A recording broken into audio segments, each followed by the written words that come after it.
السلام عليكم ورحمة الله وبركاته. بسم الله والصلاة والسلام على رسول الله سيدنا محمد صلى الله عليه وسلم. أهلا بكم في حلقة جديدة من سلسلة تعليم مايكروسوفت أوفيس إكسل. في حلقة النهاردة هنتعلم مع بعض خاصية رهيبة جدا في الإكسل، معظم الناس ما تعرفش حاجة عن الخاصية ديت. هنتكلم النهاردة عن خاصية الكاميرا في الإكسل. طيب هو الإكسل فيه كاميرا؟ الإكسل فيه كاميرا، وهنعرف مع بعض دلوقتي وظيفة الكاميرا دي إيه ومميزاتها وكل حاجة عنها.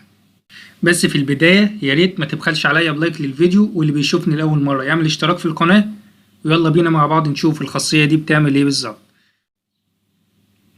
لو أنا عندي جدول زي دوت فيه الأصناف والأسعار والكميات، عايز اخد صورة من الجدول دوت احطه في ملف تاني، وفي نفس الوقت الصورة اللي أنا هاخدها في الملف التاني دوت محدش يقدر يعدل عليها ولا يقدر يحذف منها أي بيان ولا يضيف عليها أي بيان أو يعدل أي بيان.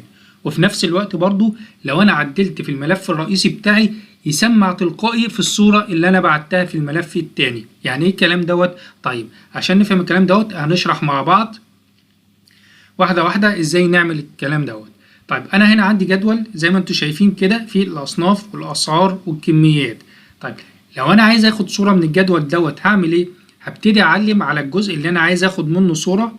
أنا هعلم على الجدول كله، وبعد كده هدوس هنا على أداة الكاميرا، هنلاقي الكاميرا موجودة هنا اهيت، وهنتعلم مع بعض برضو في الآخر إزاي نظهر الكاميرا ديت في ملف الإكسل بتاعنا.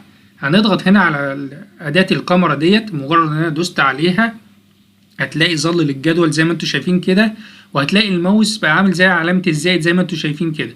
طيب هاجي هنا أحط مجرد ان انا اضغط بالماوس على اي خلية كده او في اي مكان انت عايزه، مجرد ان انا ادوس عليها كده كده هو خد صورة من الجدول اللي انا عامله دوت.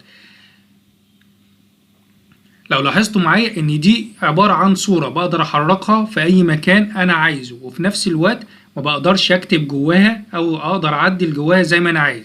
طيب وفي نفس الوقت برضو لو انا جيت عدلت على الملف الرئيسي، يعني مثلا ال 75 دي لو انا خليتها مثلا 1500 ودوست انتر هتلاقيها اتعدلت هنا على طول بصورة تلقائية 1500. لو جيت مثلا على 100 ديت وعدلت الكميات دي كلها كده هتلاقي الكميات هنا اتعدلت زي ما انتوا شايفين بالظبط كده. طيب وطبعا عشان دي صورة ما اقدرش انا اعدل فيها او احرك فيها، نقدر طبعا نستخدم الخصائص بتاعة الصور فيها. يعني ممكن اخش هنا على البيكتشر فورمات واجي اختار مثلا اي شكل من الاشكال ديت. لو انا عايز مثلا شكل كده عشان تظهر الصورة معايا تظهر بشكل جمالي، انا اختار مثلا الشكل دوت. وممكن برضو نخش هنا على الافكتس، ممكن نعمل هنا ليها اي اشكال او اي الوان، واختار الحجم بتاعها مثلا من هنا زي ما انتوا شايفين كده. ولو جيت طبعا غيرت اهوت، مجرد ان انا اغير اي بيان بيسمع معايا بالشكل ده. ده مش البيان بس، ده انا لو عملت مثلا اي تنسيقات، يعني مثلا لو جيت انا مثلا هنا ظللت الصف ده كده وجيت اديته لون معين، اديته مثلا اللون ده كده، هنلاقي برضو نفس الموضوع اداله اللون هنا. هو هنا بياخد كوبي او صورة من الاصل اللي انا بعمله، بمجرد ان انا اعدل في الاصل بيعدل معايا في الصورة معايا. وفي نفس الوقت برضو بأكد عليكم ان انا ما بقدرش اعدل في الصورة، لكن اقدر اعدل في الاصل. طيب ده بالنسبة لو انا بعملها في نفس الشيت. طب هل اقدر اعمل الكلام دوت في شيت تاني مختلف؟ طيب تعالى نفتح شيت تاني كده. انا هفتح شيت تاني، ادي شيت جديد اهو.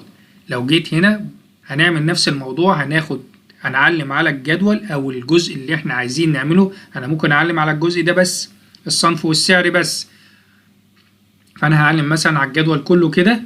بنظلل الجدول كله وبندوس على أداة الكاميرا كده، وبعد كده بخش على الشيت التاني، وفي أي مكان بنضغط كده بالماوس هيظهر معايا الجدول زي ما انتوا شايفين كده كصورة. طيب لو لاحظتوا هنا الكميات كلها 50. طب لو أنا جيت عدلت بقى في الأصل الكمية هنا خليتها مثلا 75، وجيت عدلت على البيان كله بالشكل دوت، هنلاقي اوتوماتيك هنا الصورة الأولانية اللي احنا كنا عاملينها الكمية بالمخزن اتعدلت. طب لو دخلت بقى على الشيت التاني هنلاقي برضو الكميات اتعدلت زي ما انتوا شايفين كده. وطبعا ديت مجرد صورة بقدر برضو انسق فيها من خلال الصور، نعمل اي شكل زي ما انتوا شايفين كده، اي شكل. طيب وممكن طبعا نصغر ونكبر في الصورة، يعني ممكن اخليها اصغرها كده بالشكل دوت، او اكبرها، او اشوف المساحة او الحجم اللي انا عايزه قد ايه بالظبط. وبرضو لو جيت عدلت على اي بيان هيتعدل معايا، بس اهم حاجة انا ايه بعدل في الاصل، واجي هنا هنلاقي الاصل الصورة اتعدل البيان زي ما انتوا شايفين كده. طيب ده بالنسبة لو انا بعمل في نفس الشيت.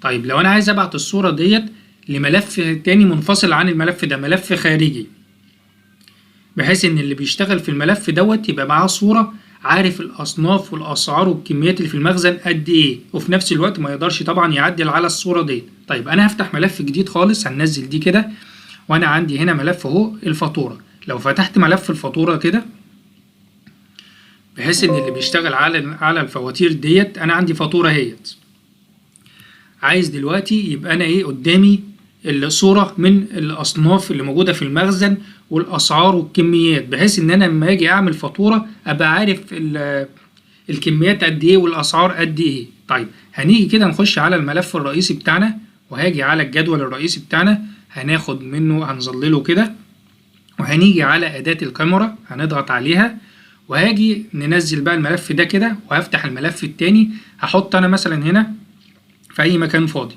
هتظهر معايا بالشكل دوت.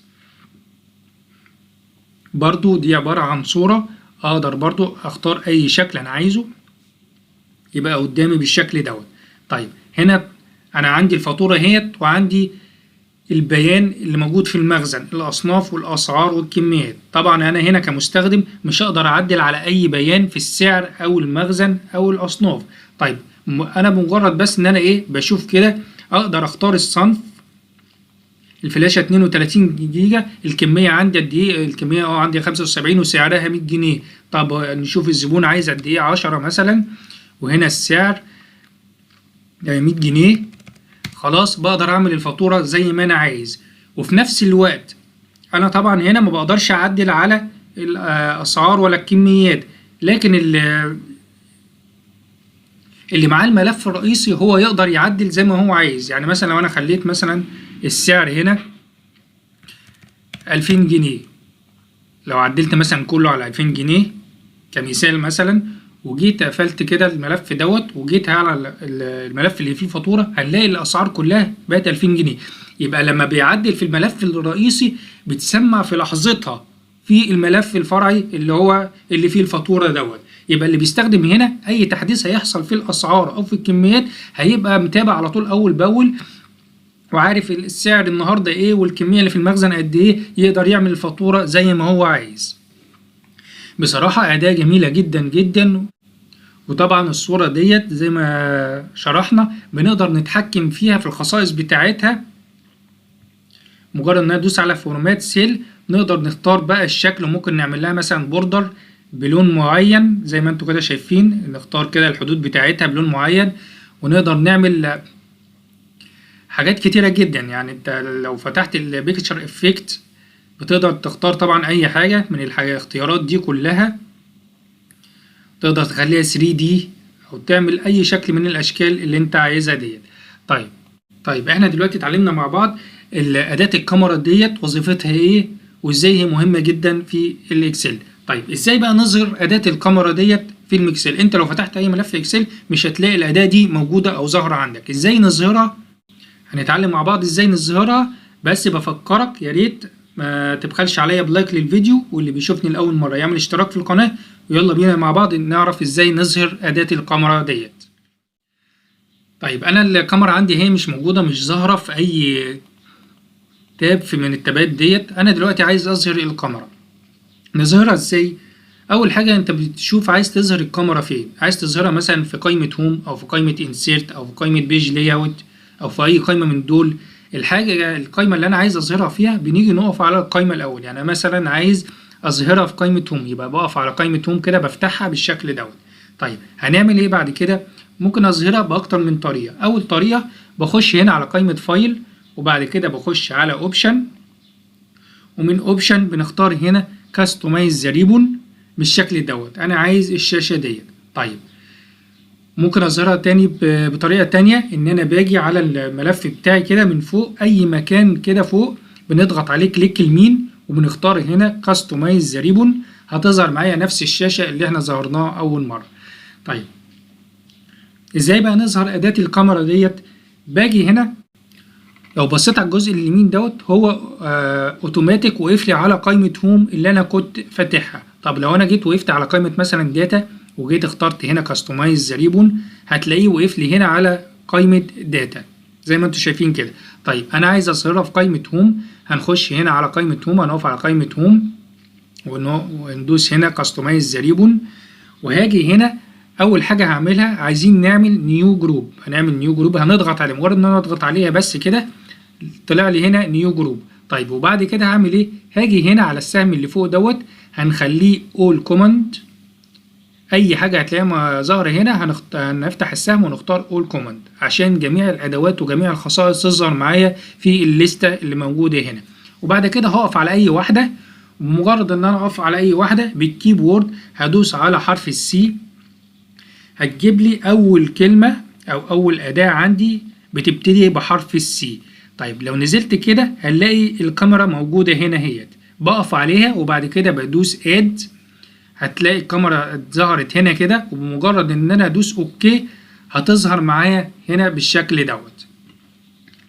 طيب لو انا عايز اظهرها في اي قائمه تانية غير قائمه هوم، بنيجي مثلا على قائمه فيو كده بنقف عليها وبعد كده بندوس كليك يمين كاستمايز ذا ريبون، وبنيجي هنا نعمل نيو جروب اللي هي ظهرت كده، وبعد كده بنيجي نخش هنا نفتح السهم نختار اول كوماندز، وبعد كده بنقف على اي واحده وبعد كده بندوس على حرف السي وننزل بس تحت شويه كده هنلاقي الكاميرا موجوده اهيت، بنقف عليها وبعد كده بندوس اد وبعد كده بندوس اوكي، هنلاقيها ظهرت في قائمه هوم. يبقى هي موجوده عندي في قائمه فيو وموجوده عندي في نفس الوقت في قائمه هوم. يبقى احنا كده قدرنا نظهر اداة الكاميرا ديت باكتر من طريقة، وشوفنا مع بعض مواصفات اداة الكاميرا ديت بتعمل ايه بالظبط. اداة بصراحة جميلة جدا جدا، فانا حبيت اعرفها لكم. يا ريت لو الفيديو عجبكم ما تبخلوش عليا بلايك للفيديو، واللي بيشوفني لاول مرة يعمل اشتراك في القناة. انتظروني في الحلقة القادمة، والسلام عليكم ورحمة الله وبركاته.